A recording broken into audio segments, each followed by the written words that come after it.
Graças a Deus. Irmão, nós temos dois pastores aqui da cidade, o pastor Everaldo, que é pastor da Igreja Batista, e o pastor Jadilson, que é pastor da Igreja Presbiteriana. Estou com um batista e um presbiteriano sentado ali para conferir a hermenêutica. Então, o pastor Everaldo e o pastor Jadilson são pastores aqui na cidade, são nossos amigos, inclusive são psicólogos aqui na cidade. E tem sido uma benção, irmãos. Essa semana o conselho de pastor se reúne aqui na igreja de Itajaí. O pastor Jadilson é o presidente do conselho. Louvado seja Deus. Estou vendo aqui o pastor também da igreja Brasil para Cristo aqui. Deus abençoe os irmãos. Glória a Deus. São pastores aqui da cidade, nossos amigos, nossos irmãos. E tem sido assim. Amém? Você sabe que o pastor não tem medo do diabo, ele tem medo de outro pastor.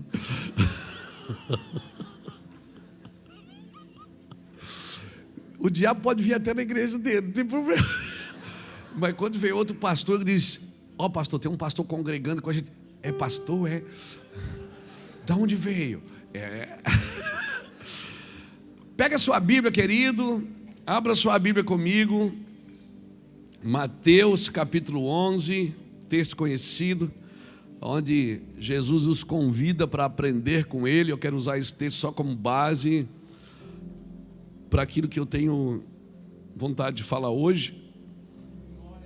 Eu espero que o Senhor abra o nosso coração, que a gente possa, estar com o coração livre para ouvir e entender. Essa semana a gente até falava sobre isso. Às vezes as pessoas dizem: pastor, uma vez eu estava aconselhando uma pessoa e ela dizia: pastor, eu acredito que eu sou uma semente para o evangelho na minha cidade, na minha família. Eu disse: se você é uma semente, então não fique triste se alguém quer enterrar você, Porque sementes são enterradas. Amém, gente? Então, se você é uma semente, você precisa morrer para poder dar fruto. Então, fica tranquilo, está tudo certo. Então, a minha oração é que a gente desarme de tudo, zere o cronômetro e vamos entender o que Deus tem para nós nessa manhã aqui. Eu quero compartilhar uma palavra. Jamais eu pregaria uma coisa que não está ministrando em mim, que não está ministrando na nossa casa. Eu acho que a gente tem autoridade, legalidade para falar de coisas que nós estamos experimentando. Então, eu quero agradecer ao Senhor, porque essa palavra é uma palavra que tem curado também o nosso coração. Amém? Então, até para a gente entender quem somos, porque se a gente não entender quem somos, nós não fluímos como devemos. Eu preciso entender quem eu sou. Ontem aqui na conexão, eu terminei a conexão ontem à tarde falando para os nossos irmãos que estavam aqui, porque não é mais o que fazemos, ou o que cantamos, ou o que pregamos, é o que estamos nos tornando. Porque eu posso estar trabalhando para Deus e me tornando alguém que Deus não deseja que eu seja. Como isso? Porque eu dou mais ênfase ao que eu faço do que o que eu sou. Então não é mais o que eu faço, é o que eu me tornei por aquilo que eu estou fazendo. Não é o ter, não é o fazer, é o ser. Então o Evangelho ele vem para me curar. O Evangelho precisa curar meu coração como ministro. Eu acho que não tem uma coisa mais desastrosa num ministério, é um ministro doente emocionalmente com o microfone na mão. Por quê? Porque ele acaba descarregando as suas emoções no povo que Deus deu para ele amar, no povo que Deus deu para ele zelar, para ele conduzir, para ele cuidar, não é? E às vezes a gente traduz o cuidado, não, porque Deus, isso aqui Deus deu para mim cuidar. Cuidar, irmãos, é ajudar as pessoas, conduzi-las, levar a carga uns dos outros, mas eu não posso isentar as pessoas dos problemas que elas precisam passar para poder serem aperfeiçoadas pelo poder do Evangelho. Ou seja, eu não posso viver a vida das pessoas. Cada um tem a sua vida, cada um tome a sua cruz. Então tem uma cruz para cada um. Eu posso ajudar você a levar a sua, mas eu também tenho a minha. Você também tem a sua. Então esse cuidado é traduzido com controle muitas vezes na igreja, não é? Às vezes o líder acha que cuidar é controlar a vida da pessoa de A a Z. Ele quer controlar todas as ações dessa pessoa, né? E esse é um cuidado que a gente procura ter. Outro cuidado que eu acho que a gente procura ter, eu falei isso aqui na Conexão Apostólica ontem também, é que esse dualismo que a gente herdou, né? Esse dualismo grego que separa o sagrado do secular, ou seja, domingo eu sou crente, segunda eu sou empresário. Domingo eu sou crente, segunda eu trabalho no posto de gasolina. Então, o sagrado do secular vai separando a matéria do espírito, né? Isso é uma doutrina grega. Mas eu acredito que de tanto ouvir isso, a igreja evangélica também, né? Isso é uma coisa minha, a igreja evangélica também ela tem alguns dualismos. Um principalmente, que é o dualismo evangélico, que ela separa o teológico do sobrenatural. Ou seja, para ser teologicamente correto, eu não posso acreditar em coisas sobrenaturais. E para viver o sobrenatural, eu não posso aprender, não posso estudar, porque a letra mata, né? Até usa o versículo. E o Espírito vivifica. E eu tenho dificuldade de andar nessa simetria. E por isso as pessoas perguntam, você é pentecostal ou você é tradicional? Porque quando se traduz tradicional, a gente acha que o tradicional gosta da Bíblia, mas não gosta do Espírito. E o pentecostal, ele gosta do Espírito, mas não gosta da Bíblia. Quando a Bíblia diz que a minha palavra é Espírito e vida. Então você não precisa separar uma coisa para ser a outra. Existe uma simetria entre o correto, o ordenado, o teologicamente fundamentado, que você não precisa deixar de viver no sobrenatural. Eu não acredito nesse dualismo. Eu acredito que o homem é espírito, possui uma alma e habita num corpo. Amém? Nós temos que entender isso. Então para mim isso tem dificuldade. Ou seja, quando o sobrenatural vem, a gente tem que procurar uma palavra para justificar um sentimento. E quando você ensina, você tem que procurar uma manifestação para justificar o que você está ensinando. Então a gente está sempre, a gente vê uma pessoa ministrar e diz, cara, que homem espiritual. Que homem espiritual, porque ele ministra, recalabaçúbia. E aí vê o outro ministrar, diz assim, cara, que homem de ensino. Porque a gente acha que o que ensina não pode chapar. E o que chapa não pode ensinar.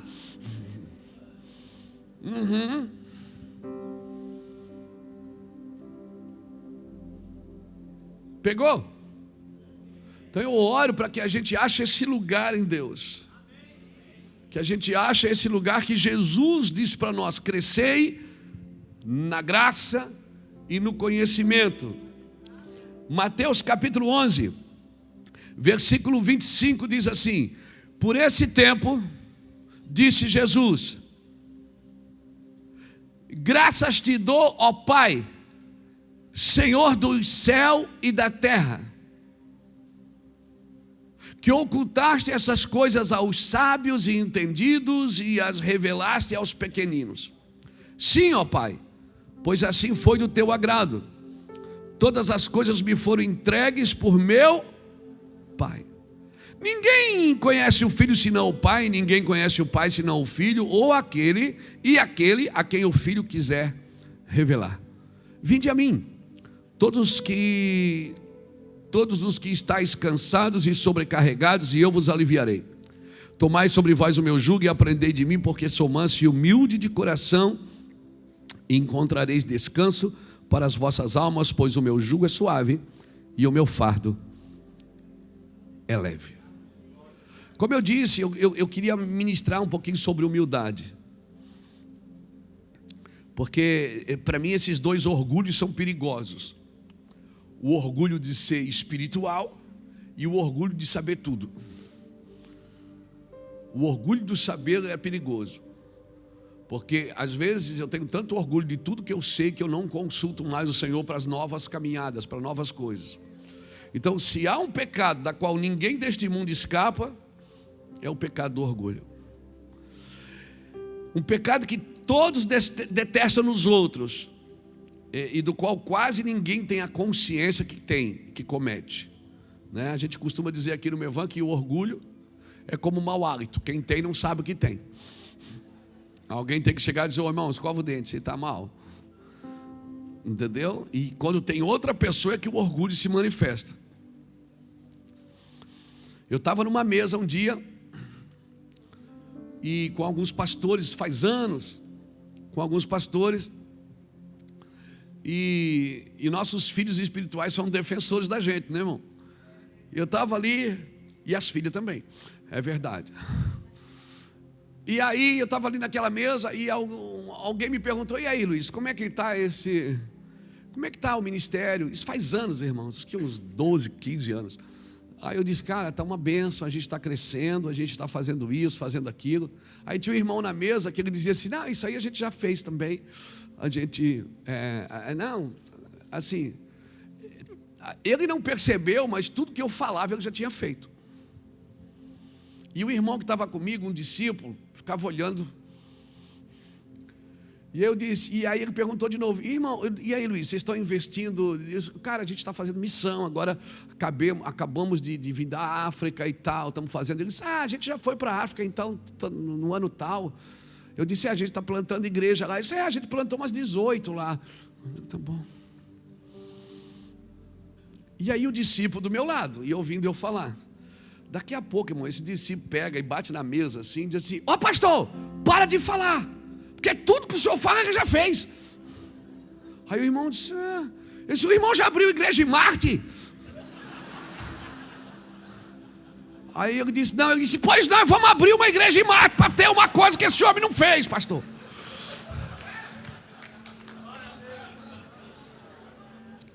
Eu ri demais, irmão. Eu ri demais, porque esse irmão é brabo mesmo.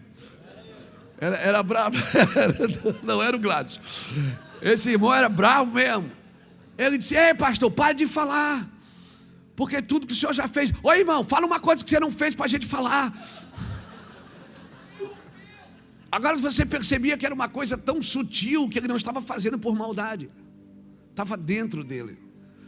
Aquela competição de ter feito mais, de ter feito maior, estava dentro dele. Irmão, isso é dos crentes. Os crentes é assim. O cara conta uma derrota, o cara tem uma derrota maior. Verdade, o cara disse: cara, eu estou com uma dor no estômago. Ele disse: rapaz, eu tenho todo dia essa dor. Aí você disse assim: cara, eu acho que é uma úlcera. Ele diz: a sua sangra? Porque a minha sangra. Até para contar derrota, a dele é maior. Você puxa uma medalha do bolso para mostrar para alguém, ele tem uma prateleira de troféus. O orgulho da santidade é o pior de todos, irmãos. Você se acha tão santo e tão bom que você não aceita mais ser confrontado. Você não aceita mais uma palavra que não acorde com aquilo que você diz. Você não aceita, você é o perfeito. É a última Coca-Cola do deserto. É a última bolacha do pacote. E a gente não percebe porque isso é sutil na gente. Por quê? Porque a nossa cosmovisão está firmada no serviço. Então quem faz mais e tem mais para mostrar é o maior. Isso não tem nada a ver com orgulho, não tem nada a ver com humildade. Então, para mim, o orgulho é o pecado principal, é o supremo mal. O orgulho, ele conduz. Por que ele é o supremo mal? Porque ele conduz você a todos os outros pecados. Não tem nada de mal na sua vida que começou sem ter começado pelo orgulho. Não tem nada de bom na sua vida que começou que não tenha começado pela humildade. De reconhecer que você precisa de ajuda, que você precisa de amor, que você precisa de cuidado. Então, irmão, o orgulho, ele é desgraçado, ele é terrível. Porque o orgulho, ele conduz a todos os outros pecados. E sabe o que é que nos torna mais orgulhosos? É a comparação. Porque a comparação produz a competição, né? Então, o prazer de estar por cima do outro, o prazer de ser maior do que alguém. E sabe onde é que o orgulho se instala? É no poder. Por isso que todo mundo que briga por poder, por posição, tem raízes de orgulho. E nosso viés, vamos dizer assim, na nossa ala de liderança, o orgulho é terrível. Porque o orgulho, ele é conduzido pela alma. A alma diz para você brigar por ele. A alma, ela fala o dia, sabe aquele desenho do Pica-Pau que tem um anjinho do lado, do diabinho do outro falando no ouvido? Você lembra do anjinho que falava, não pula, e o diabinho, pula, pula, pula. É mais ou menos isso. O espírito está dizendo, se humilhe, e a alma diz, não se humilha, você não precisa disso. Você é o líder aqui, você é o pastor presidente, você é o cara que manda. Não se humilhe, é feio para você. Se você se humilhar agora, as pessoas não vão te respeitar mais. E nós não entendemos que a autoridade está na renúncia e não na conquista, não está na imposição, ela está no recuar. Quanto mais a flecha recua para trás, mais quando você solta ela, mais forte ela alcança o seu alvo.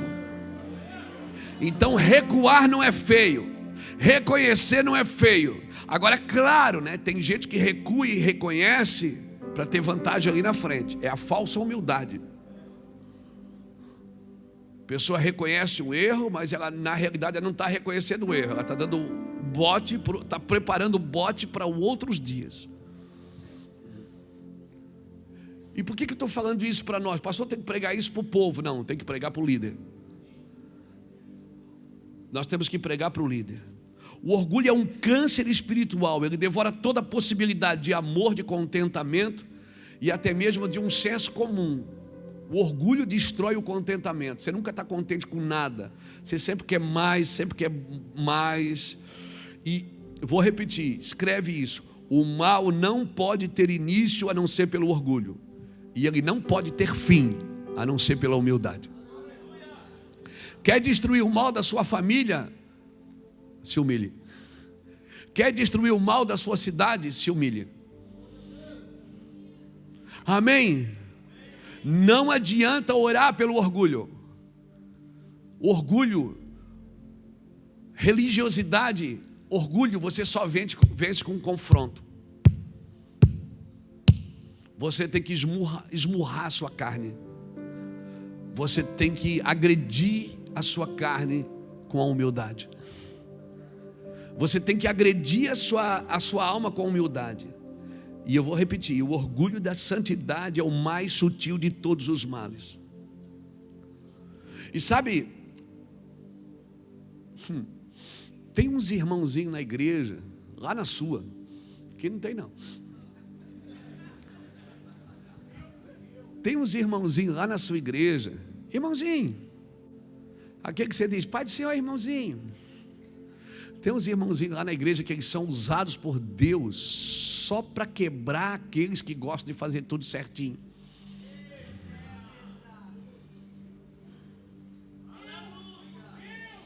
Tem uns irmãozinhos no nosso meio lá, para que eles gostam de tacar fogo na nossa loja de ferramenta.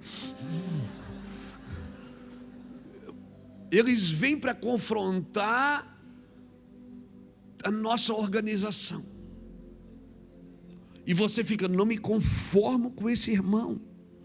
Mas se conforme, porque ele está ali para tratar você. Ele está ali para aperfeiçoar o seu caminho. E você diz assim, mas ele está aqui comigo há tanto tempo e não aprende. Deus não deixa ele aprender. Ele é uma ferramenta de Deus, ele é um calço no seu pneu. Ele é alguém usado por Deus para aperfeiçoar a sua organização que você tem tanto orgulho dela.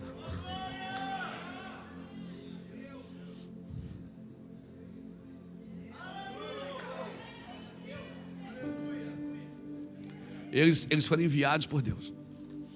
Eles não são do diabo.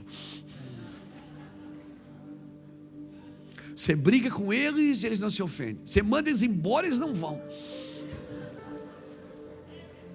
Aí eu pergunto, quem é o mais humilde? É você ou é eles? Estão ali para te tratar, meu pastor. Estão ali para tratar você. Amém? Você pode dizer assim, mas essa mula? É a mula de Balaão. Pois, mas esse cara é um jumento. É o jumentinho de Balaão. Isso é muito melhor do que macarrão, meu amigo. Muito melhor. Então eu vou te falar. Então, deixa eu voltar aqui para o orgulho. Daqui a pouco eles estão com orgulho do macarrão ruim que se fizeram. E na luta das gerações pelo poder, o orgulho se tornou a ferramenta principal da igreja. A ferramenta principal da igreja não tem sido a humildade de Cristo. Até porque a única forma de eu ter a humildade de Cristo é viver na escola de sofrimento que Cristo viveu. Querido, muitas vezes a escola do sofrimento é a única escola capaz de produzir em mim a humildade de Cristo. Se eu quiser a humildade de Cristo, de dar o outro lado, de andar a segunda milha, de dar a capa, a túnica, de chamar o traidor de amigo, de sentar na mesa do pecador, se eu quiser isso, deixa eu te falar uma coisa, eu preciso estar na escola do sofrimento de Cristo. Se você é daquele que escolhe defender os seus direitos, você não vai conhecer a humildade de Cristo. Talvez você vai ter que perder para ganhar.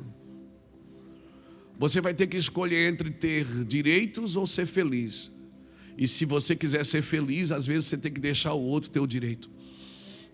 Porque ele pode ter o direito, mas eu te garanto que ele não é feliz. Feliz não é quem tem direito, feliz é quem vive em paz, mesmo que o direito fique na mão do outro. Feliz é quem não briga por coisas tolas, por coisas insignificantes, como poder, por exemplo. Quando você vê alguém brigando muito pelo poder, tire essa pessoa da sua mesa. Porque quem briga pelo poder, quando o poder vier, vai assassiná-lo, vai matá-lo. Quem briga muito pelo poder não pode ter poder. Sabe quem é que tem poder? É aquele que menos vai querer usar o seu poder. Sabe quem é que tem mais autoridade? É aquele que tem menos quer usar a sua autoridade. Sabe quem é que tem mais autoridade? Aqueles que se deixa prender, que se deixa morrer, que se deixa crucificar por causa de alguém, por causa de um propósito. Eu estou pregando para você, pastor. Eu quero te dizer, sua igreja pode ser feliz, seu ministério pode ser autêntico, o seu evangelho pode ser genuíno. Você só precisa entrar na escola de Jesus. Aprendei de mim, porque sou manso e humilde de coração, e assim encontrareis descanso para as vossas almas. Aleluia! Dá um brado aí, meu irmão. Glória a Deus!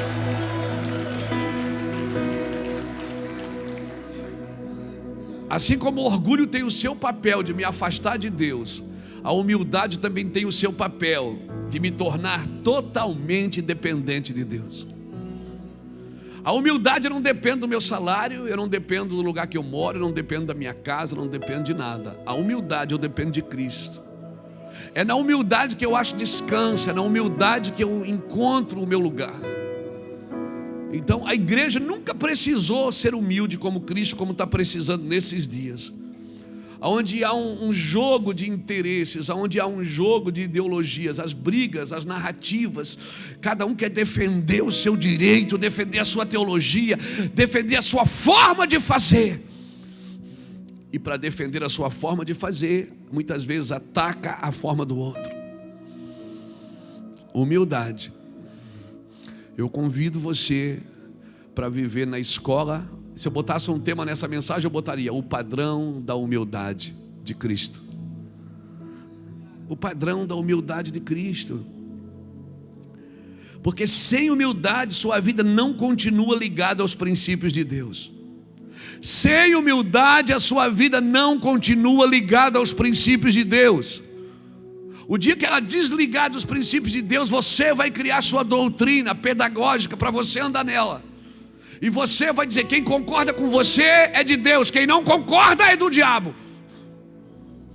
E muitas vezes Deus traz para perto de você gente que não concorda com você, para tratar de você e dizer: você está errado. E eu tenho que ter humildade suficiente para dizer: então me ajudem. E sabe de uma coisa?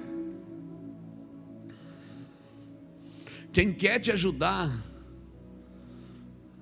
não fala do seu orgulho para os outros, fala do seu orgulho para você.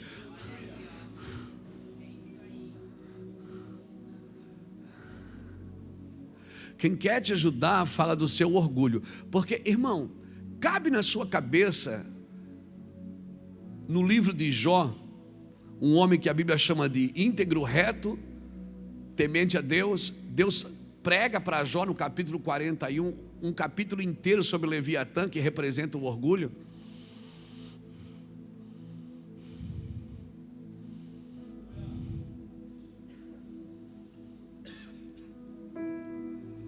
Jó era íntegro, reto, temia a Deus, se apartava do mal. E Deus trata dele. Porque coração, irmão, só quem conhece é Deus. Sua inteligência não domina suas intenções, é as suas intenções que sempre vão dominar a sua inteligência. Você sempre vai conduzir a sua inteligência para cumprir as suas intenções. Por isso o que precisa ser remido primeiro não é a sua sabedoria, é as suas intenções. Porque um homem que tem intenções corretas no padrão de Deus, certamente ele vai ser um homem de sabedoria. Pegou isso no seu espírito? Agora, veja comigo, Deus quer tratar de Jó. Ele prega para Jó no capítulo 41, ele diz para Jó: você pode colocar um anzol no nariz de Leviatã? Você pode puxar ele? Você pode dominá-lo?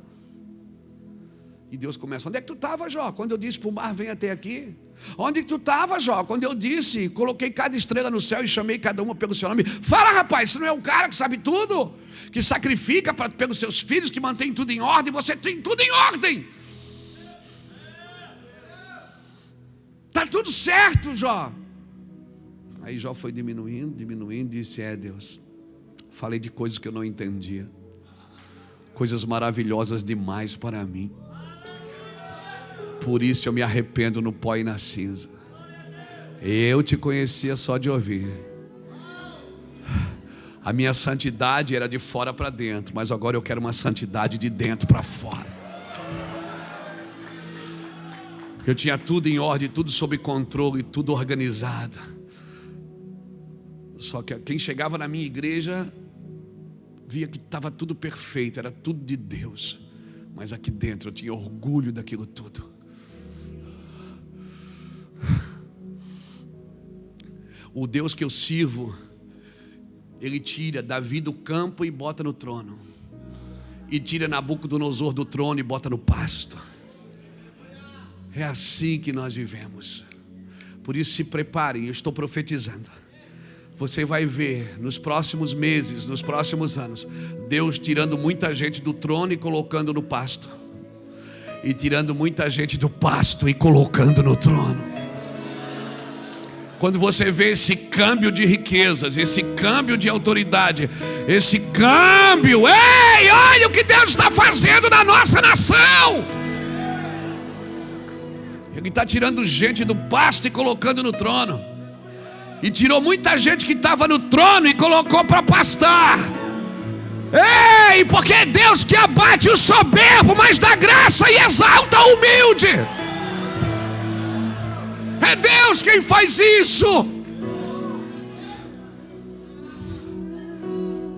Eu sempre perguntei: Senhor, por que o Senhor prega para Jó sobre Leviatã? O Senhor devia pregar sobre Leviatã para Saul.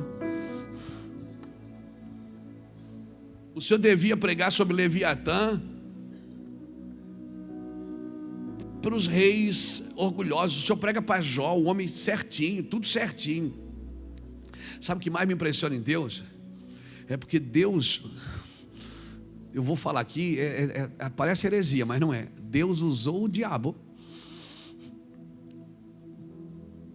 para tratar de Jó, mas não falou para o diabo o que ele ia fazer com Jó. Porque quando o diabo chegou, Deus não disse: rapaz, preciso da sua ajuda, porque eu tenho um obreiro aí muito orgulhoso. Muito orgulhoso, o cara se acha porque tem tudo na mão, está tudo certo, né? Ora tudo, todo dia nos horários certinho, mas Deus não. Deus joga Jó lá em cima e diz: tens visto meu servo Jó? Meu filho, um homem na terra como ele. Deus não fala mal dos seus filhos para o diabo. Mesmo que os seus filhos precisam ser tratados. Quem fala mal dos seus filhos para o diabo somos nós. Quem fala mal dos nossos irmãos para o diabo somos nós. Deus não, Deus tem prazer em proteger. Embora Ele vai usar o diabo para fazer algumas coisas, porque até o diabo é o diabo de Deus. Embora Ele vai usar o diabo para tratar da religiosidade, para tratar do engano, Ele não fala, Ele não conta a derrota dos seus filhos. Deus sempre vai exaltar os seus filhos, eles merecendo ou não. Tá, pastor, isso é muito doido para mim. Por isso que o evangelho está do jeito que está. Porque a gente quer pregar a Deus a partir de nós, não a partir dele. A gente quer traduzir Deus a partir da nossa teologia, a partir da nossa condição e da nossa limitação. Não tem um pensamento que pode detê-lo, não tem uma palavra que consiga expressá-lo, não tem uma teologia que consiga explicá-lo. Quem não experimentar do seu amor, da sua humildade, não vai entender o que é a escola de Cristo. Não vai. Não vai.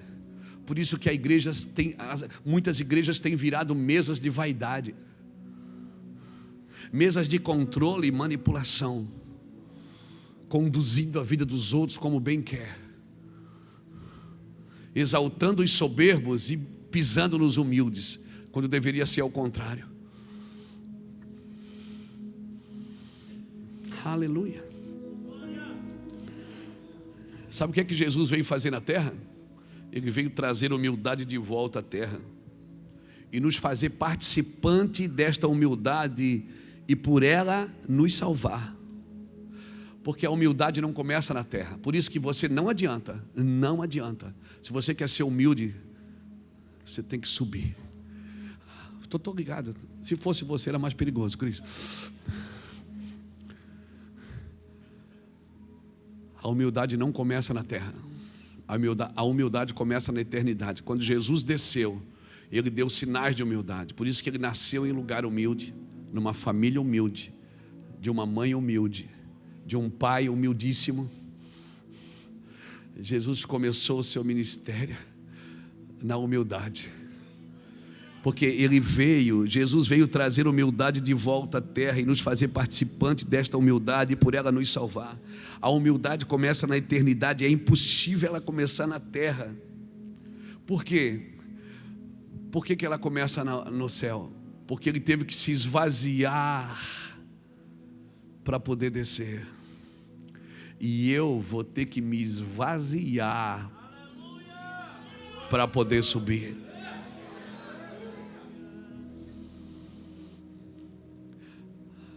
A terra não tem padrão de humildade correto, porque muitas aplicações de humildade na terra é para interesses pessoais. É aquilo que nós chamamos de falsa humildade. No céu Ele se humilhou para se tornar homem, e Ele se humilhou para descer, e nós vamos precisar nos humilhar para subir.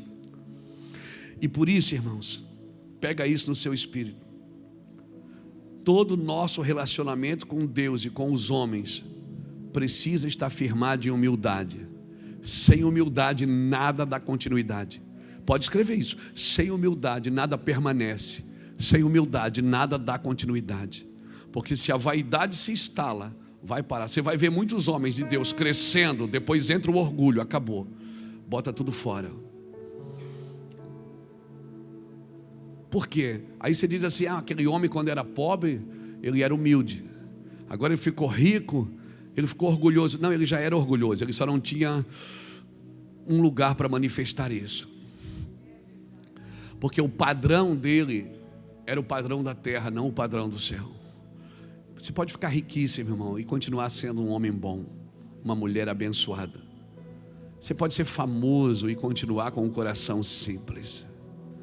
A Bíblia diz em Lucas capítulo 5, versículo 16, que a fama de Jesus se espalhou sobre toda a Galileia. E vinham gente de todo lugar para por ele ser curado. Mas a Bíblia diz assim: mas ele subia aos montes e orava. Ou seja, as pessoas criavam um ambiente de bajulação, mas ele estava sempre fugindo de um ambiente de bajulação e entrando num ambiente de humildade. Você não consegue viver num ambiente de humildade estando só com pessoas. Você precisa criar um ambiente de humildade estando com Deus, porque é Deus que sela o teu coração de humildade para que você possa estar diante das pessoas. Por isso, a falta de humildade é a única explicação de todo defeito e de todo fracasso. Toda pessoa que fracassou no caminho foi por falta de humildade. Por isso, todo desobediente é orgulhoso. Sem humildade não há fé, não há amor, não há nada permanente. A humildade é o único solo onde a graça se enraiza. A humildade é o único solo onde a graça se enraiza. Sem humildade não há fé. Não me fala de fé sem humildade. Você vai ter orgulho da sua fé. Não tem amor, você vai ter orgulho pelo bem que você faz aos outros. Nada é permanente. A falta de humildade é a única explicação de todo defeito e de todo fracasso. Por isso, pasmem, todo desobediente é orgulhoso, porque ele prefere seguir o seu padrão.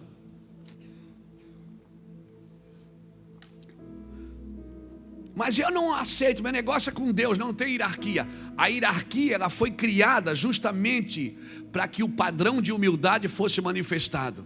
Porque eu preciso obedecer para me manter humilde. Mas eu não quero. Mas a única forma de me manter humilde é obedecendo até aquilo que eu não quero. Que é isso, pastor? É doideira. Eu vim aqui para aprender como é que eu faço a igreja crescer. Com humildade. Não é luz, câmera, ação. Não é com água ungida, com pano ungido. Se você der coisas para as pessoas, toda semana você vai ter que dar uma coisa para elas voltarem. Mas se você ensinar para elas o caminho do Senhor, irmão,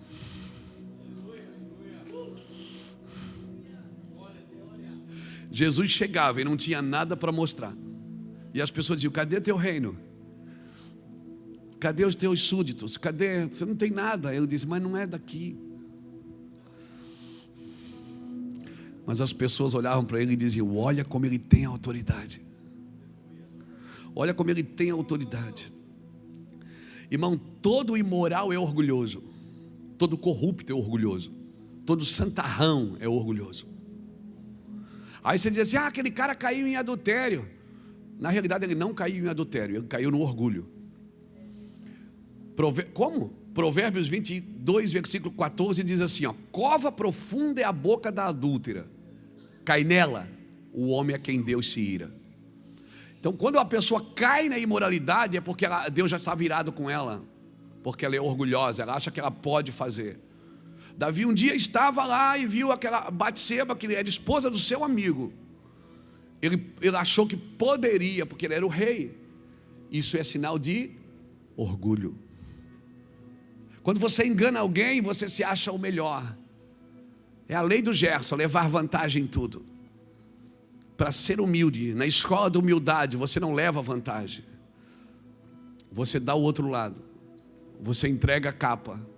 Você caminha a segunda milha. A humildade, ela tem que ser a marca principal de sua retidão e de sua sabedoria. 1 Coríntios capítulo 8, bota aqui para mim, meu irmão. 1 Coríntios capítulo 8. Você está recebendo aí, irmão? Aleluia. 1 Coríntios capítulo 8. Aleluia. Cadê? Ora, no tocante às coisas sacrificadas aos ídolos, sabemos que todos temos ciência ou sabedoria. A ciência incha, mas o amor edifica. E se alguém cuida saber alguma coisa, ainda não sabe como convém saber. Mas se alguém ama a Deus, esse é conhecido dele. Então, tudo que eu sei, tudo que eu conheço, toda a minha capacidade intelectual, toda a minha condição profissional, todo o meu recurso financeiro, se ele não está firmado num princípio de amor e de humildade, esquece. E isso vai ser a minha derrota. A unção, ela pode fazer mal para quem não entendeu a humildade. Coisa mais desastrosa que tem, uma delas no ministério, é um homem cheio de unção num fundamento de orgulho. Num fundamento de orgulho. A unção, ela precisa da humildade para se manifestar. A unção, ela precisa ser conduzida pela humildade. E nós estamos vivendo num tempo que há tantas discussões, quem está certo, quem está errado, que caminho eu sigo, com quem eu ando, aonde eu congrego, que cidade que eu moro, quem é meu pastor, que ensino eu aprendo. A gente está sempre pensando nessas coisas porque a gente quer seguir algo correto. Mas muitas vezes, irmãos, tem coisas que a gente quer seguir segundo o nosso padrão de orgulho, não segundo o nosso padrão de humildade. A humildade, ela nunca foi tão necessária na igreja como nesses dias. Por quê? Porque nós vivemos nos dias que onde ter razão se tornou a nossa fonte de alegria. Ter razão hoje, a gente sai da briga cheio porque ganhou. A gente sai da briga cheio porque ganhou. Jacó passou uma noite brigando com Deus e saiu da briga cheio porque perdeu. Mas Deus falou que ele prevaleceu, mas quem saiu mancando foi ele, não foi Deus.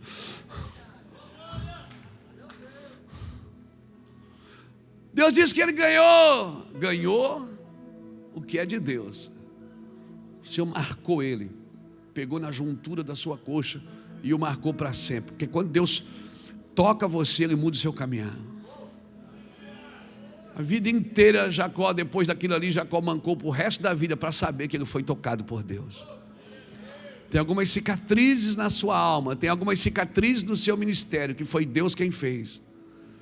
Você acha que foi o diabo, mas foi Deus, para deixar claro para você: foi eu que te marquei. Porque você estava muito alto, muito grande, você se achou. Então agora, quando você olhar para essa marca aí, você saber que foi eu que marquei você para sempre. Imagina, Jacó deixou a família dele e foi para o Val de Jaboque. Ele atravessou a família e foi sozinho, lutou com Deus. Ele não lutou com o diabo, ele lutou com Deus. Porque o diabo não pode tirar seu orgulho. O diabo vai convencer que você é melhor do que o outro, que você é bom, que a sua igreja é a mais importante da terra, que o seu ministério, o que Deus faria sem um cara legal que nem você. O seu orgulho está sempre provando que você é bom. Jacó atravessou a família e ficou sozinho. Tem homens que põem a culpa na família pela sua necessidade, pela sua dificuldade, culpa os filhos, culpa a esposa que culpa o marido, que culpa a igreja. Não, essa briga é sua, cara. Você tem que passar tudo e ficar sozinho, você e Deus.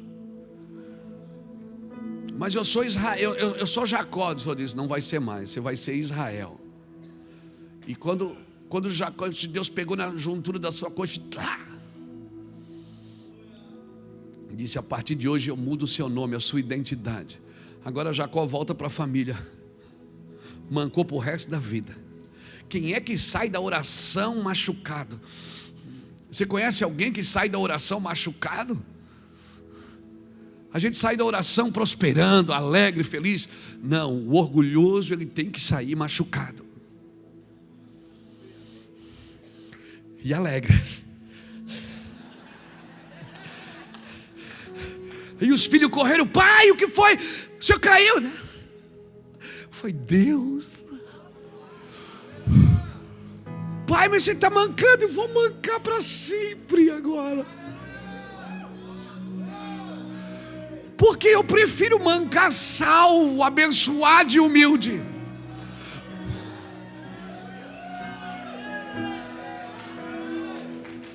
Deus vai tocar você hoje aqui, vai mexer na sua postura, no seu ministério.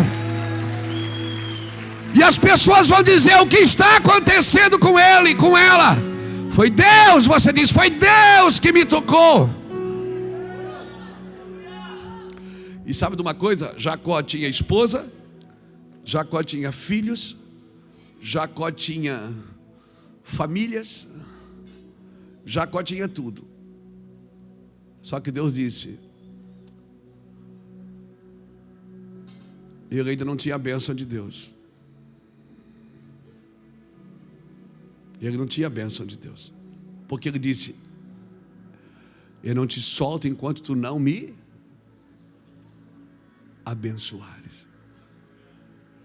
Mas o cara tinha tudo, ele tinha riqueza, ele tinha fama, ele tinha, todo mundo conhecia ele, todo mundo sabia quem ele era, todo mundo, ele tinha esposas, ele tinha filhos, tudo sinônimo de riquezas, de exaltação. Mas Deus disse, ele segurou o anjo e disse, eu não te solto enquanto tu não me abençoares. Você está entendendo? Nada que você tem aqui fora pode substituir o trabalho de Deus dentro do seu espírito, dentro da sua casa, dentro do seu ministério. Aonde a razão se tornou fonte de alegria, às vezes, para me manter feliz, eu vou ter que deixar o outro ter razão. Ele acha que está ganhando a guerra, mas não está. Quem está ganhando sou eu, que resolvi não brigar por coisas tolas. Amém? Então, a proposta do orgulho qual é? É deixar você independente. Ou seja, eu não vou mais estar sujeito a ninguém, eu não estou mais sujeito a ideias, eu não estou mais sujeito a relacionamento. Toda pessoa que foge de relacionamento é orgulhosa. Por quê? Porque ninguém mais fala no coração dele, ninguém mais fala no coração dela. Toda pessoa que foge de relacionamento, Provérbios 18 diz isso, aquele que se isola faz o quê? Busca sua própria ruína, insurge-se contra a verdadeira sabedoria. Porque sabe onde o seu orgulho é manifesto? Nos relacionamentos.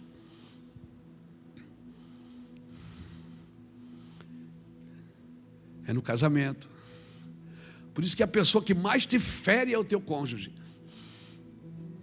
porque conhece você, né? Chega a visita, você empola o peito, fala só das vitórias. Aí quando a visita vai embora, ela diz, por que você não contou? Porque a gente está de mal.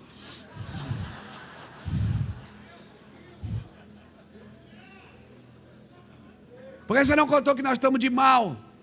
Os outros não precisam saber. É melhor que os outros não saibam da sua vida. É melhor que você se torne impermeável, que daí ninguém consegue te ajudar. E você se mantém no pódio, mantendo tudo sob controle. Espere, porque você certamente é uma pessoa que Deus vai pegar. E não vai demorar muito. Então é melhor, antes de ser derrubado por Deus, é melhor você se jogar. Antes de Deus te derrubar, é melhor você pular. Amém? Às vezes eu vou numas conferências, tem aquele irmão que ora, que cai todo mundo na unção. O cara veio, calma, deixa que eu caio.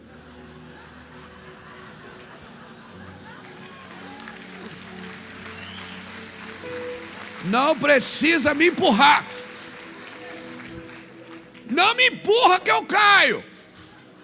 Porque tem uns que se não cair, ele empurra, bota o pé atrás assim.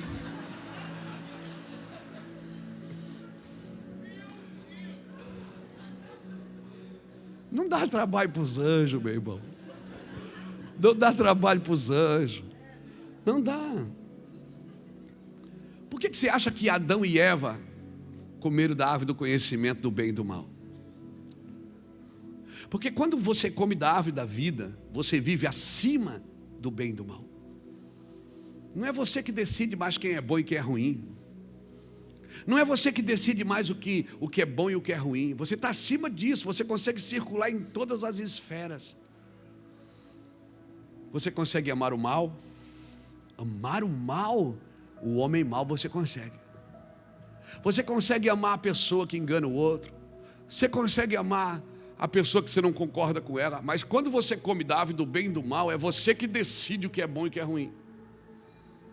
Qual foi a proposta do diabo para Eva? Se você comer, você vai ficar igual a Deus. Você que vai decidir o que é bom e o que é mal. Mas ali eles podiam comer, eles estavam nus e não percebiam. Porque eles estavam acima da imoralidade, acima da confusão, acima da corrupção, acima do pecado, acima de tudo. Eles comiam da árvore da vida. E o diabo disse: se você comer, você fica igual a Deus. Ou seja, é você que vai dizer o que é bom e o que é ruim. Não é mais Deus que vai dizer para você.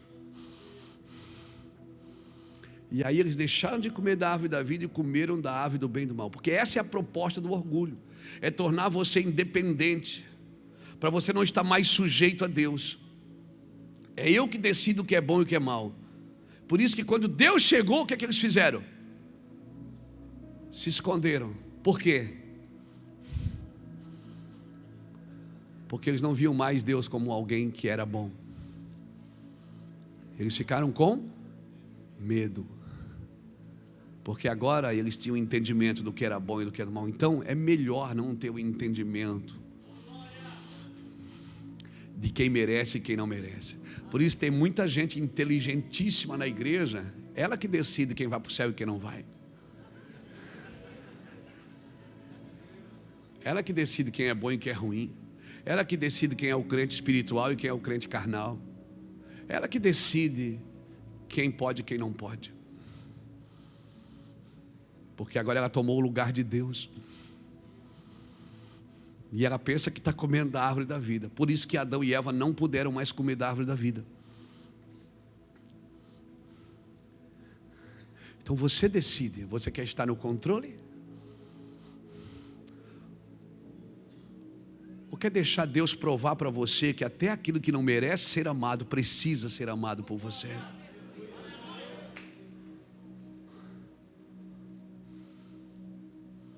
O mundo está te empurrando para escolher um lado. O mundo está te empurrando para você fazer o que o sistema deseja que você faça.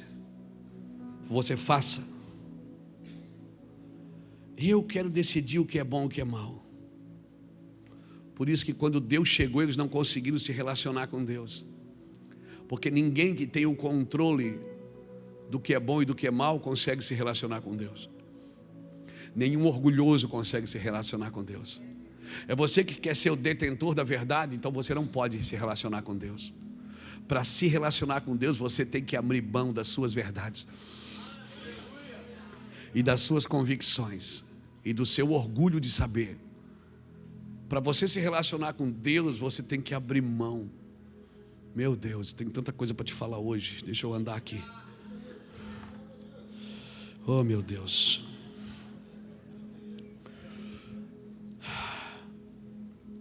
Querido, a mansidão e a humildade de coração, elas devem ser os aspectos distintos do discípulo, assim como foi do Mestre Jesus.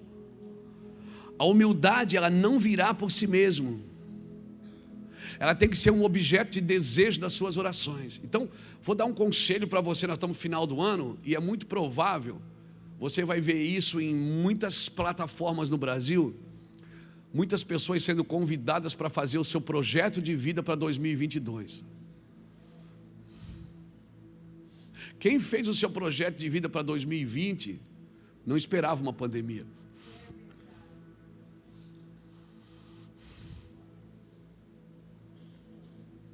Não esperava.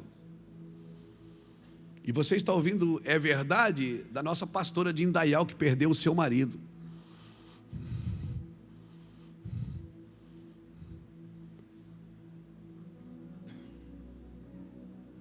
Pastora Márcia, que hoje é viúva, perdeu o seu marido na Covid.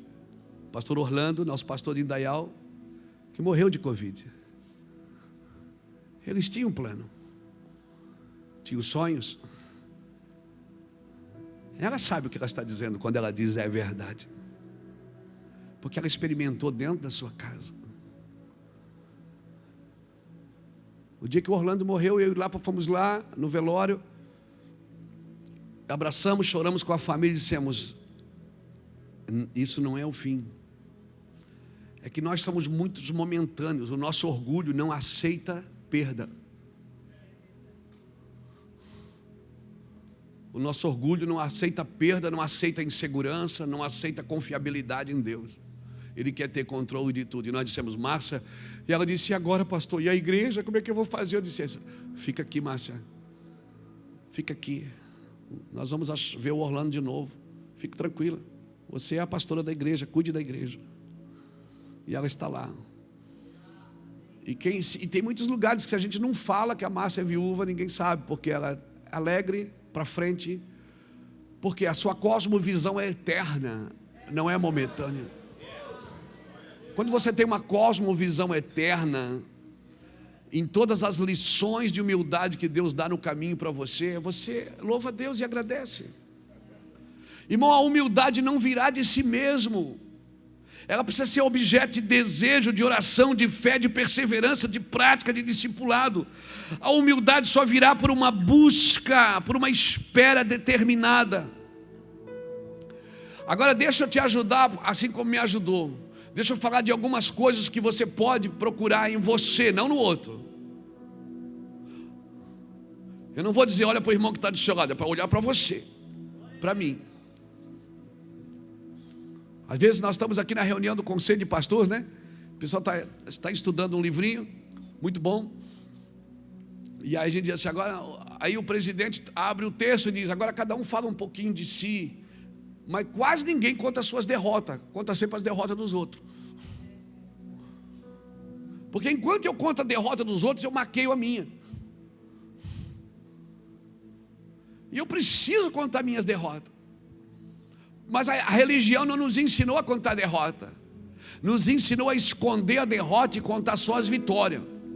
E aí quem nos segue pelas vitórias, quando derrota, não tem força para levantar, porque não tem modelo. Então deixa eu falar algumas coisas aqui para detectar. É ou não é, Chicão? Algumas coisas para detectar o orgulho em mim. Eu vou falar para você o que ajudou. O que me ajudou. Ajudou a minha casa, ajudou a Iraci, está me ajudando até hoje. Primeiro, se você melhorou a sua performance, mas não a sua busca. Como isso, pastor? Paulo diz em Filipenses capítulo 3, versículo 7 e 8, ele diz: aquilo que eu considerava lucro, hoje eu considero como perda, como esterco, para que eu possa ganhar a Cristo, para que eu possa achar a Cristo e por Ele seja achado. Eu prossigo para o alvo, para alcançar aquilo por que fui alcançado. Para ganhar a Cristo, querido, o resto tem que ser refúgio. Busque o Senhor e não pergunte até quando. Busque o Senhor até quando nada mais importar para você. Então aí você está melhorando. Tem pessoa que você conversa com ela e diz: pastor, eu estou orando 3 vezes no monte por semana. Ela tem orgulho. Pastor, eu estou jejuando 3 dias por semana. Então você melhorou a sua performance. Você está quebrando os seus próprios recordes. Você jejuava 6 horas, agora está jejuando 12. Uau, aleluia. Você orava 1 vez por semana no monte, agora consegue 2. Você melhorou a sua performance. Mas isso não significa que você melhorou a sua busca. Porque se a sua performance aumentou e a sua humildade não é manifesta, é anátema. A sua busca só é um sinal de orgulho maior para você. Seu coração está orgulhoso porque melhorou a performance, mas seu coração não tem mais paixão por mim, diz o Senhor. Deus não quer que você o busque, Deus quer que você queira buscá-lo. Deus gosta de estar comigo, principalmente quando sou eu que escolho estar com Ele. Quando é eu que decido renunciar por Ele. Segundo, se você não entender que tudo que precisa de arrependimento é pecado, nós vamos estar sempre justificando os nossos comportamentos. Se você percebeu que não prega mais com lágrimas, não tem mais paixão quando lê a Bíblia, quando ora por uma pessoa, não tem mais amor por isso, faz isso no piloto automático. Isso é automatizado na sua vida. Você tem tudo extremamente organizado, mas não tem mais fogo, não tem mais lágrima, não tem mais paixão. Porque mas eu sacrifico para o Senhor, eu faço um sacrifício para o Senhor. Não adianta você sacrificar para o Senhor, não adianta você arrumar o sacrifício, colocar o boi, não adianta você colocar água ali ao redor na valeta, não adianta você colocar o boi, colocar 4 cântaros de água, mais 4, mais 4, mais 4. Sem fogo não adianta. Sabe quando o fogo vem? Quando o sacrifício é para o Senhor. Elias não fez um altar simplesmente para competir com os profetas de Baal. Não, ele fez um altar para dizer: quem manda aqui é Deus. É Deus que governa nessa casa. Senhor, manda fogo para que esse povo saiba que Tu és Deus em Israel. Então torne importante aquilo que realmente é importante. Se você empurra o seu cristianismo com a barriga, é porque ele tem pouca importância para você. Se você é daquele que faz tudo de mau gosto, faz porque precisa fazer, vai porque precisa ir, não tem paixão, não tem amor, não tem arrepio, não tem glória sobre a sua vida, não tem vontade, cuidado, daqui mais um tempo você vai estar fazendo isso só por dinheiro.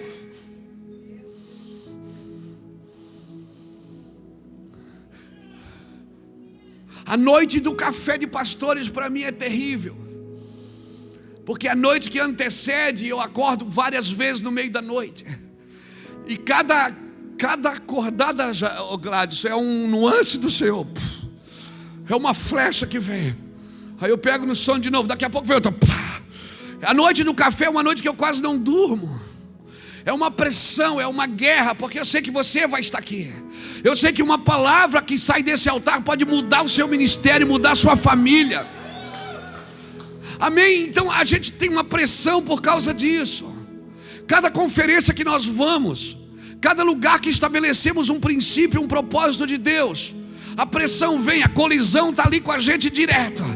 Mas em todas essas coisas nós somos mais do que vencedores, irmãos.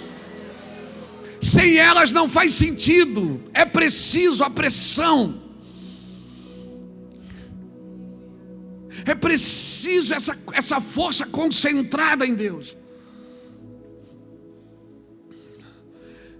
Vai acabar, daqui a pouco acaba. Daqui a pouco, quando o café de pastores acaba, porque enquanto eu não libero a palavra, sou eu que a controlo. Mas depois que eu libero, é ela que controla a gente. Então essa pressão que eu vivo toda a noite, que antecede ao café, que vem pastores aqui de várias regiões, que lutam com demônios territoriais, que têm as suas batalhas espirituais. Pastores aqui que estão lutando para salvar seu filho, para salvar sua família. Pastores que estão lutando para pagar o aluguel.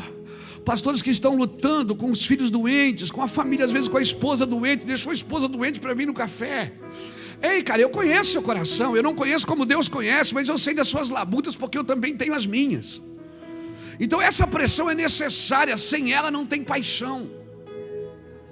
O que é raio laser? Raio laser é energia concentrada.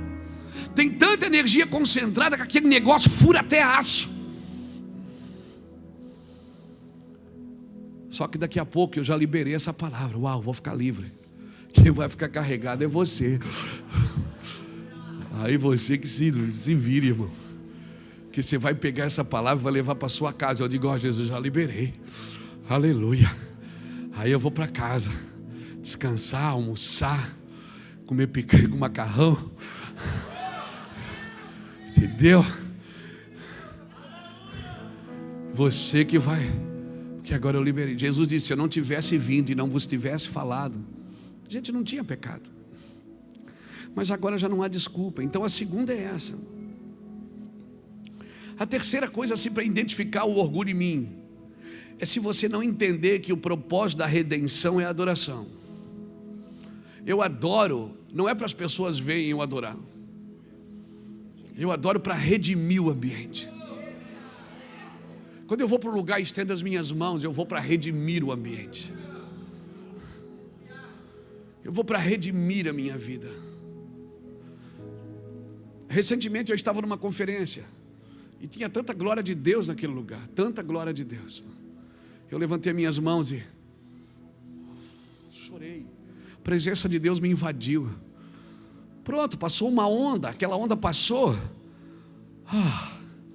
Eu abri meus olhos, baixei minhas mãos e continuei pensando no que eu ia falar depois, porque eu ia ser o pregador.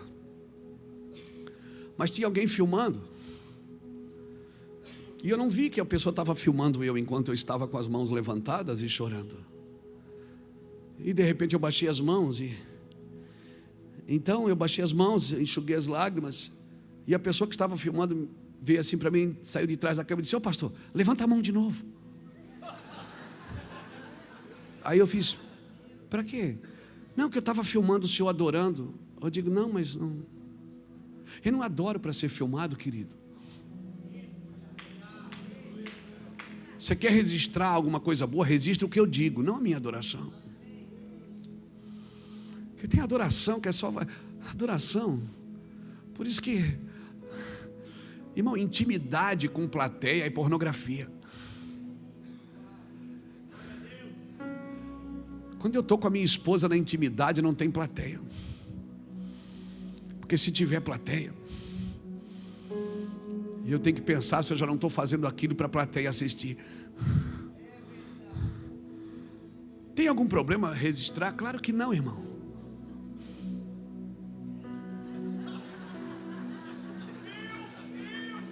Não tem problema registrar. Mas você promover isso, porque algum dia você chama o câmera e diz assim: ó, eu vou levantar a mão agora. Você olha para mim, tá? Agora.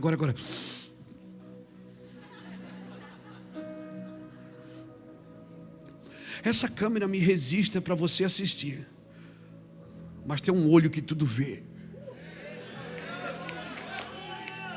Que o Cristiano cantou aqui hoje, que seus olhos são como chamas de fogo, e o fogo em seus olhos queimou todos os outros amores. O fogo em seus olhos fez eu me apaixonar. O fogo em seus olhos, ele queimou todos os outros amores. Não tem mais prioridade. Alguém levante a mão e adore o Senhor aqui. Ariana Masuriana Mandoré Soria Calabana. Fez eu me apaixonar, queimou todos os outros amores, queimou todos os outros amores. O fogo em seus olhos. O propósito da adoração é redenção. Por isso, senta aí, me dá 10 minutos, eu termino.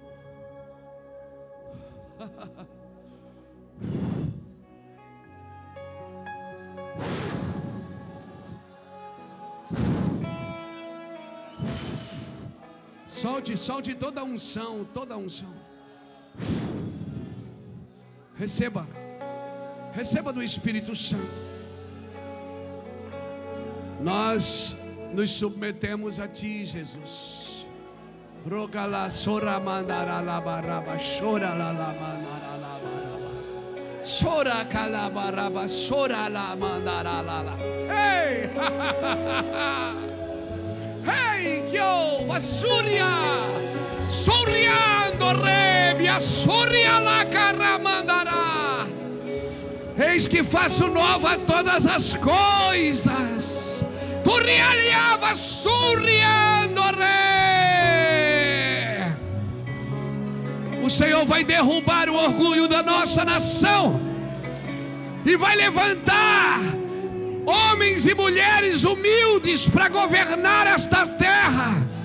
E no seu reino E no seu reino, o seu cetro de justiça está estendido sobre o Brasil. Nós declaramos: recolha todo o orgulho, Jesus, dos nossos corações. Oh, deixa eu te falar. O propósito sempre é: tudo que começa com oração e adoração perpetua. Deus disse para Moisés: traga o meu povo para que me adore, traga o meu povo para que me sirva, vai buscar o meu povo para me adorar no deserto. Aí foram falar com o faraó disse: não, sabe por que eles querem adorar? Eles querem adorar porque eles estão muito ociosos, vão aumentar o serviço deles. Se aumentar o serviço, não tem tempo para adoração. Deixa eu te falar, sabe quem é que gosta de aumentar seu serviço? É faraó, para você não ter tempo para ele. É faraó que coloca jugo sobre os seus ombros. É faraó que coloca cargas para você carregar, para que você não pense mais em adoração. Então você passa o dia inteiro trabalhando para Deus e você não tem mais tempo de dar um cheiro nele, levantar suas mãos no meio do dia e dizer: I love you, Jesus, eu te amo todinho, tu és o meu Jesus, o meu amigo, tu és tudo que eu tenho, Jesus. Vou te cheirar hoje, nós vamos ficar juntos hoje. Eu tenho um monte de coisa para fazer, mas eu não sei fazer sozinho. Me ajuda, Jesus, a falar, me ajuda a estender a mão. Eu preciso ajudar as pessoas, mas eu não tenho como fazer isso sem a tua presença. E mais uma coisa que a gente pode detectar orgulho na gente: quando a gente substitui as profecias por frases de efeito, que elas não apontam a gente por profético. A gente só quer falar uma coisa bonita para que as pessoas dizem: uau, que lindo que ele fala.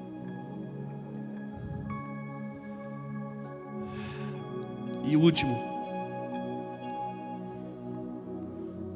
o orgulho também pode ser instalado quando você tem muita vontade de fazer uma coisa, mas não tem uma palavra para fazer.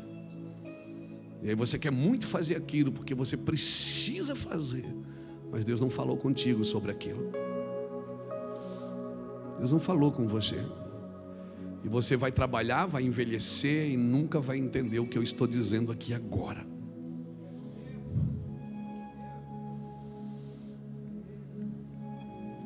Um dia, Jeremias, no capítulo 12, versículo 1, ele perguntou para o Senhor: por que tu prospera o caminho dos ímpios? Porque eles fazem tudo errado e dá tudo certo para eles. Por que tu prospera o caminho dos ímpios, Senhor? Eu não entendo. Eles fazem errado, falam palavrão o dia inteiro, traem, enganam, mentem e dá tudo certo para eles. E ele foi se levantando contra a vontade de Deus, Jeremias. Aí no versículo 5 do capítulo 12 de Jeremias, o Senhor diz assim: se tu te fadigas correndo com os homens que vão a pé, como tu competirá com os cavalos? Se em terra de paz tu não te sentes seguro, como é que tu vai andar nas florestas do Jordão, que é lugar perigoso, comigo? Tu está te comparando com o ímpio? Que pobreza de mente é essa, Jeremias? Ô Jeremias, que cosmovisão é essa, Jeremias? Você tem que entender quem você é. E se você for no Salmo 73, bota aqui para mim, Salmo 73.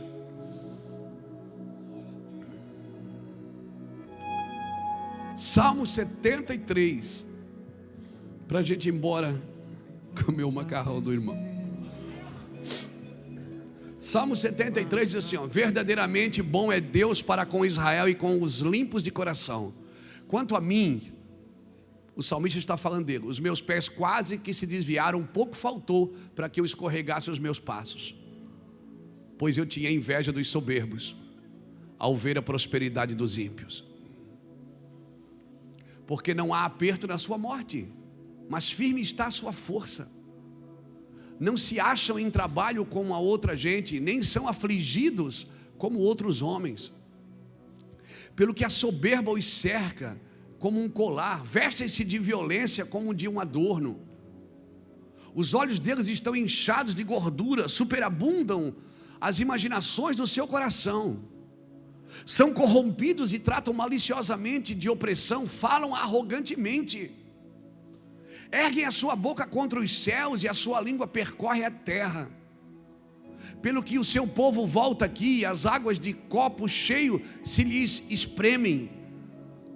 E dizem: como sabe Deus disso? Ou há conhecimento do Altíssimo? Eis que esses são os ímpios, e todavia estão sempre em segurança. Olha o salmista cabreiro, porque está tudo certo para eles. Ele diz: eu tive inveja deles. E se lhes aumentam as riquezas, na verdade que em vão tenho purificado o meu coração. Então o que ele está dizendo é o seguinte: por que eu purifico o meu coração? Por que eu oro? Por que eu sou devoto? Não adianta, porque é eles que prosperam. As minhas mãos são... Por que eu purifico o meu coração e lavado as minhas mãos na inocência? Pois todo dia tenho sido afligido e castigado cada manhã. Se eu dissesse também falarei assim, eis que ofenderia a geração de teus filhos. Quando pensava em compreender isto, fiquei sobremodo perturbado, até que entrei no santuário de Deus.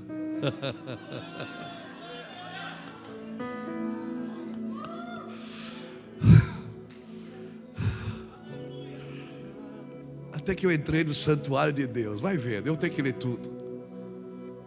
E entendi o fim deles. Certamente tu os puseste em lugares escorregadios, tu os lanças em destruição. Como caem na desolação, quase num momento, ficam totalmente consumidos de terrores. Como faz com um sonho o que acorda assim, ó Senhor, quando acordares, desprezarás a aparência deles. Vai embora. Assim o meu coração se azedou e sinto picadas nos meus rins. Essa palavra picada nos rins, ela significa inveja. Eu senti inveja. Assim me embruteci e nada sabia. Era como um animal perante ti. Todavia estou de contínuo contigo. Tu me seguraste pela mão direita. Guiar-me-ás com o teu conselho e depois me receberás em glória. A quem tenho eu no céu, senão a ti? E na terra não há quem eu deseje. Para aqui. Você está entendendo? Ele estava aqui embaixo discutindo. Por que Deus prospera os ímpios? Por que Deus prospera? Dá tudo certo para os caras, mano. Os caras fazem tudo errado e dá tudo certo. E a gente aqui orando, dando dízimo, fazendo tudo certinho. Puxa, por que o Senhor abençoa eles e não nós? Esse é o problema. É quando você vê a terra de igual para igual. Aí ele disse: mas até que eu entrei no santuário de Deus, eu entrei num lugar mais alto. E aí eu vi o fim deles. E aí eu pensei: quem tenho eu no céu além de ti?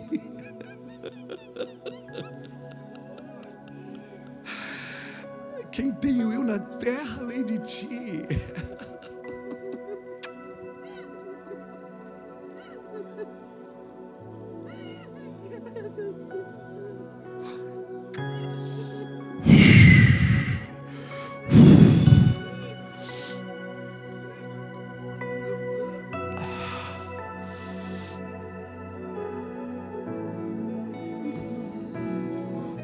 Olharam para ele e foram iluminados, e os seus rostos não ficarão confundidos. Olharam para ele e foram iluminados, e seus rostos não ficarão confundidos. Sabe,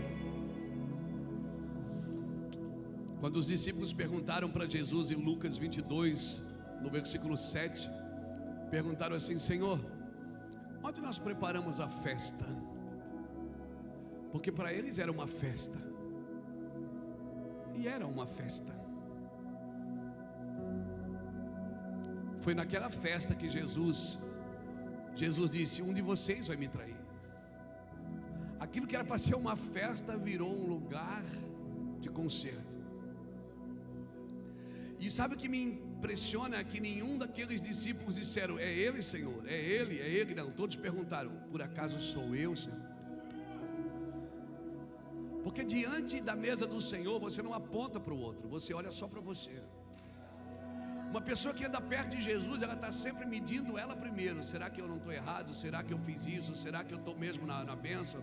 Será que eu estou sendo espiritual mesmo? Será que o que eu falei é de Deus? Agora, irmão, o mais lindo para mim disso, me faltou tempo para falar, eu falo no outro dia,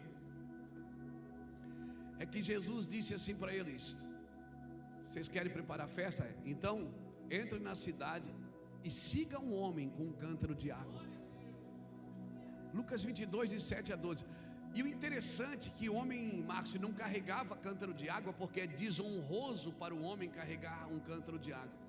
E Jesus manda você seguir exatamente aquilo que era sinal de desonra. Jesus diz: segue o homem com um cântaro de água e ele vai te levar para um lugar espaçoso. Lá nesse lugar espaçoso você prepara a minha ceia. Então o padrão da humildade de Cristo está sempre me impressionando, Gladys. Rapaz, eu quero seguir. Quando Jesus é batizado com o Espírito, em vez de vir uma águia, vem uma pomba.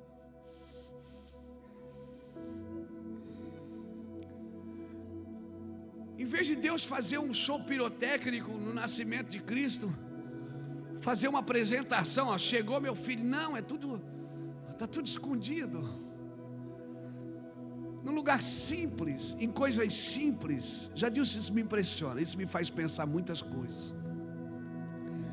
E é tão interessante que ele disse: siga o homem com um cântaro de água, ele vai levar você para um lugar espaçoso. Então, irmão, não tem como estar na mesa com Cristo se não seguirmos um padrão de humildade e de humilhação.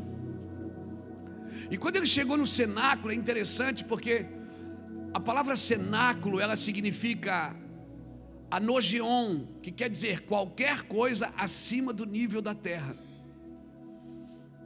E o Senhor disse: ele vai levar vocês num cenáculo mobiliado. E essa palavra mobiliado vem de stronome, que quer dizer lugar simples ou o lugar mais simples da casa. Você está me entendendo qual é o padrão de estar na mesa com Cristo? É seguir um padrão de humilhação, estar em algum lugar que esteja acima do nível da terra, mas tem que ser simples.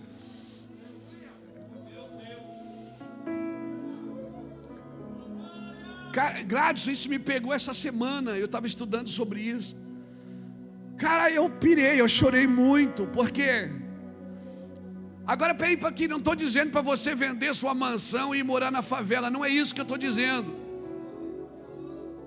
Porque você pode morar na mansão e estar num lugar simples acima do nível da terra. Você está me entendendo?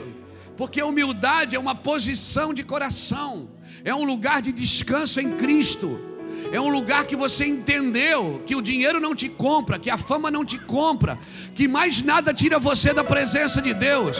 Você está acima do nível da terra, num lugar simples, humilde, seguindo um homem com um cântaro de água que te leva, um padrão de humilhação que te leva para um lugar acima do nível da terra, seguindo um padrão de humilhação que te leva acima na simplicidade. Aprendei de mim, porque sou manso e humilde de coração, e assim encontrareis descanso para as vossas almas.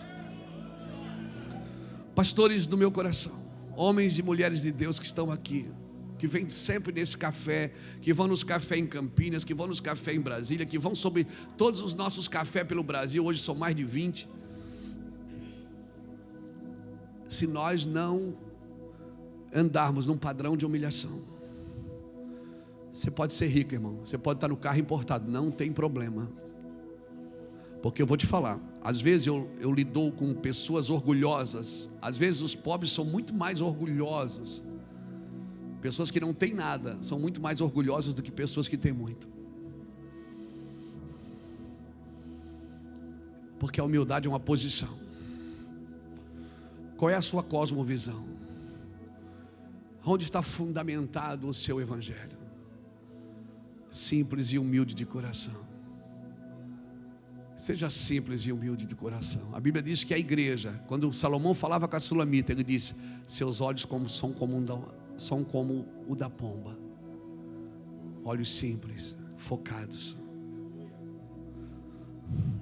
Por isso que o pombinho, quando você vê, ele está sempre assim, porque ele vê uma coisa de cada vez. Ele não tem visão em 3D. Ele é focado. Quando Salomão diz para a sulamita: seus olhos são como um da pomba, ele está dizendo: você tem uma simplicidade focada, porque são simples, mas tem foco. Eu quero deixar essa palavra para os pastores, as pastoras do Brasil e aqueles que estão nos assistindo fora do Brasil. Esse é um tempo de humilhação. Não brigue por direitos. Pastor, mas eu tenho. Se você é uma semente de humildade, deixa enterrar você. Você vai dar fruto. Essa semente vai morrer e você vai dar fruto. Espere o tempo certo. Não mate a semente na caixa. Deixa enterrar você.